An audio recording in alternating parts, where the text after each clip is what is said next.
السلام علیکم ورحمۃ اللہ وبرکاتہ۔ الصلاۃ والسلام علیک یا رسول اللہ وعلی آلک واصحابک یا حبیب اللہ۔ پچھلی کلاس میں ہم نے پڑھا تھا حرکات کے بارے میں، اب ہم پڑھیں گے سبق نمبر 4۔ حروف قریب الصوت یعنی ملتی جلتی آواز والے حروف میں واضح فرق کریں گے۔ حروف قریب الصوت 16 ہیں، جیسے کہ تا، طا، ظا، ذال، ظا، ثا، سین، صاد، دال، ضاد، کاف، قاف، ہا، حا، حمزہ، عین۔ اب ہم اسے پڑھیں گے۔ اب اس میں فرق کیا ہے، جیسے کہ یہ تا ہے اور یہ طا۔ اب اس میں ہم فرق کس طریقے سے کریں گے، یہ تا ہے اور یہ بھی تا ہے، لیکن اسے ہم پڑھیں گے پر یعنی موٹا، کیونکہ یہ حروف مستعلیہ کا ہے۔ تا، طا، زا، اس میں سیٹی کی آواز ہے کہ زا، زا، زی، زو، کیونکہ یہ حروف صفیریہ کا ہے۔ زا، یہ زال ہے، زا، زی، زو، زو، زی، زو۔ اچھا، اس کو پر کیوں پڑھ رہے ہیں، کیونکہ یہ حروف مستعلیہ کا ہے۔ تا، فی، ثو، یہ دونوں دانت کے بیچ زیادہ ہوگا، اور یہ سا، سی، سو، یہ حروف مستعلیہ کا ہے۔ اچھا، ہمیں اس سبق میں ان الفاظ میں خاص یہ جو حروف قریب الصوت دیے ہوئے ہیں 16، ان میں ہمیں فرق کرنے میں آپ کو رواں پڑھ کے سنا دے رہی ہوں، تو آپ بھی اسی طریقے سے اس سبق کو پڑھیے گا۔ آئیں پڑھنا اسٹارٹ کرتے ہیں۔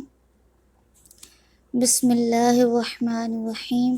تا، تی، تو، طا، طی، تو، زا، زی، زو، ذا، زی، زو، ذا، زی، زو، ثا، ثی، ثو، سا، سی، سو، صا، سی، سو، ضا، دی، دو، ضا، دی، دو، کا، کی، کو، قا، قی، کو، ہا، ہی، ہو، حا، حی، حو، آ، ای، او، آ، عی، او، خا، خی، خو، غا، غی، غو۔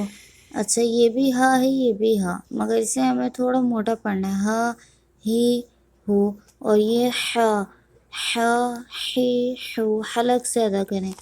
حمزہ، یہ حمزہ ہے، اسے ہم حلق سے ادا کریں گے، ورنہ دونوں کی ادائیگی ایک ہو جائے گی۔ اگر ہم آ ای او کریں گے تو دونوں کی آواز ایک لگے گی، تو ہمیں یہ کرنا ہے کہ آ ای او، آ ای او، خا، خی، خو، غا، غی، غو، با، بی، بو، ما، می، مو۔ ہونٹوں سے 4 حروف ادا ہوتے ہیں، یہ پچھلی کلاسز میں آپ کو بتا دی گئی ہے۔ با، فا، ان میں ہونٹ ہلتے ہیں۔ ما، می، مو، وا، وی، وو۔ اور میں جلدی اس لیے پڑھ رہی ہوں کیونکہ حرکات کو ہمیشہ بغیر کھینچے، بغیر جھٹکا دیے پڑھتے ہیں۔ فا، فی، فو، لا، لی، لو، نا، نی، نو، را۔ اچھا، را پر جب زبر اور پیش ہو تو را کو پر پڑھتے ہیں یعنی موٹا، اور جب را کے نیچے زیر ہو تو را کو باریک پڑھتے ہیں۔ را، ری، رو، جا، جی، جو، شا، شی، شو، یا، ی، یو۔ درجہ، خاموشی، توجہ سے سننا، جو سنا اسے یاد رکھنا، جو سیکھا اس پر عمل کرنا۔ سب سے بڑی بات یہ ہے کہ ہم جو سیکھیں ہمیں اس پہ عمل کرنا چاہیے۔ جو علم حاصل کیا ہے ہم نے اسے ہمیں دوسروں تک پہنچانا چاہیے۔ اگر یہ ویڈیو آپ دیکھ رہے ہیں تو آپ نے اگر اس سے علم حاصل کر لیا، آپ کو کوئی مدد رہی ہو، تو ابھی کیا کریں، اس ویڈیو کو شیئر کر دیں تاکہ دوسرے لوگ بھی اسے سیکھ سکیں۔